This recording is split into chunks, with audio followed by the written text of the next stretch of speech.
That's a fact. And we know way back in the 80s during the parent movement when I was really involved, kids' use of marijuana was down significantly, and that's a fact. And we know that since we've had, quote, medical marijuana, kids' use has begun to just skyrocket, and it's going to go up more if we have legalization of marijuana. And I think we're going to see a problem with drug drivers. That's a huge concern. We already know that in the last 5 years, there's been a doubling from 630 to 1,240 drug driver-related accidents on the road. Well, they crashes, they're not accidents. And then you got to think about you're right, they're crashes. But then you think the people who are driving our school buses, Gabriel, and the kids, you know, people who are flying our airplanes, or Dr. Ken, what are you going to be doing high on pot? You know, there's no, it's a scary thing. We can laugh about it, but the message is going to be it's okay. Well, the thing is, whatever adults are doing en masse, kids follow. You know, as soon as there were all these ads on TV, you know, if you have this and that symptom, call your doctor. For prescription drugs, prescription drug use went up among adults. Now we have a big problem among teenagers because they get it. Medicine cabinet. Just go to the medicine cabinet for your parents or your friends' parents. So they follow the adult trends. You know, when smoking was popular, kids started smoking. Marijuana's no big deal to the adults. Well, guess what? And so this goes back to, you know, adults being educated and having conversations with teenagers and patients and, you know, well, and I want to thank you for giving this opportunity to talk to your listeners. Oh, we talk about this all the time. But what marijuana is, and you know, I used to give my talks all over the world called No to Say No. You know, kids need to know. No to say no? No, K-N-O-W. Oh. So that you have knowledge. I mean, you know, don't just tell me. I want to know why. Let's Twitter everyone. I'm smart. You know, and kids need to have accurate, updated information, not scare tactics. Nobody, I know. Well, you know, the problem is these. If you try and scare people, they'll go, you know, because if you're not informed, then you can't make decisions. When you're on marijuana, it affects your frontal lobe, which is your decision-making process. And so, you know, when you're high on marijuana, you can't make decisions because it's your decision-making that is being impaired.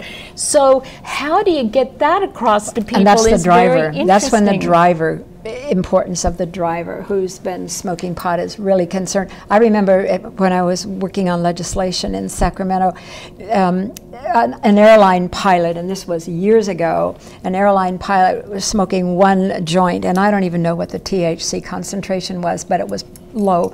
He couldn't land a plane in a simulator situation. He could not land that plane accurately. Now, is he going to die? Well, I don't know, I guess if he crashes the plane. But you know, people who say, well, marijuana doesn't kill. Well, I'm sure people have had lung cancer from long-term marijuana use, just like long-term cigarette smoking.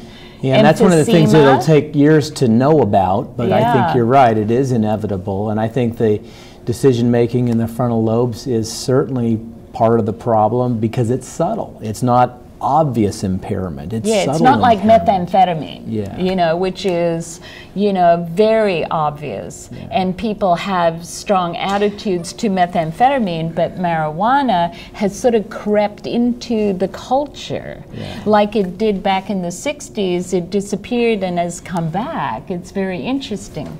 And creeping in as another segue to, you know, what marijuana is laced with. You know, people are going to try to get the best bang for their buck, and so particularly kids who are marketing to the kids, you know, and loading it with with foxglove and some of the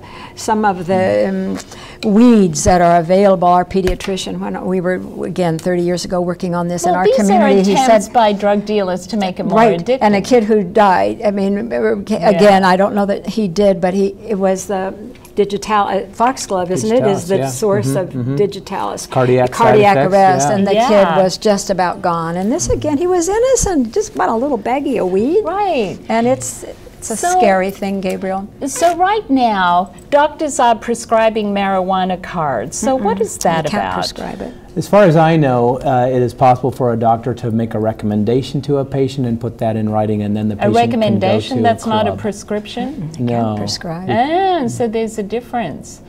And you can get them for anything. So why But would... like heroin, which is a medical substance, we don't prescribe heroin. Right. And you wouldn't recommend it either? No, I wouldn't. I've been asked. You've been asked. Yeah.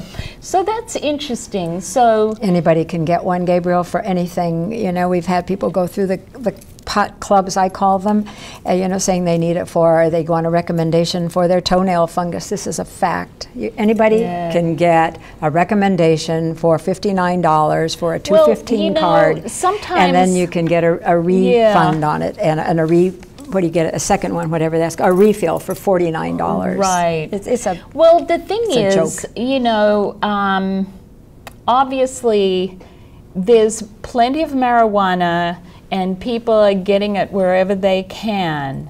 And it's really interesting that there's been such a push for it and a lack of understanding of the impact on people's lives. You know, when alcohol was outlawed and became legal, the increase in problems around alcohol also increased. And the problems with tobacco, it's also a legal drug for adults over 18. It has the greatest death rate. 400,000 people in America die each year from nicotine-related or tobacco-related diseases, and over 100,000 from alcohol. And yet people still want to legalize more controlled substances. You know, what are we asking for? You know, and from a doctor's point of view, what do you feel about Well, that? legalization doesn't make the biological effects go away. That's what we decide as a society would be best. So my feeling as a society, what would be best is not to make things that are detrimental or clearly detrimental or likely to be detrimental any easier. And I think this is a scientific issue. I'm a believer in we're a nation of laws, not of men. And until the FDA, which has determined which drugs you can prescribe, knowing that there are going to be some positive possible side effects, I take an aspirin, I'll die. You know, but FDA has approved these drugs. But until FDA approves smoked marijuana, it's an illicit drug. It's a controlled substance. It's dangerous. It's harmful. It's addictive, and that's not a point even to argue. I think, and we haven't even talked about the economic impact. You know, about 5% of the population, I understand, in California, maybe 7%, want to smoke pot. The rest of us, 93% of us, end up shoveling up all of the economic social damage that's done to us, and we haven't even talked about that, the crime. Well, we only have a couple of minutes left, and so I want to get back to from your point of view as a professional who feels a responsibility to patients and also probably the public. You know, now we have so many more doctors on television who are concerned about the health of the community, and you yourself probably feel that as well. What would be your special message, not just to young people but also parents coming in? What motivates me, gets me going every day, my calling in life is to help those patients who I touch. And to be of some help to those patients, I want to know as much as I can based on science, based on facts, based on research, and to deliver that information to my patients in a way that will help them make the most of their life. Stay healthy, live long, and prosper. And I think the effects of marijuana are negative in that regard. So that's why this is an important issue to me. And real quick for you as a parent, and I think for the sake of our children and the future of our country, we've got to be really firm, and I think we need to call on the President of the United States. Gabriel, he's our commander-in-chief, and he's the one who can say, there will be none of this under my watch. We are a nation of laws, not of men. Woo. No legalization until it's been proven that smoking pot is okay. That's my message. wow. Well, we have a strong message here.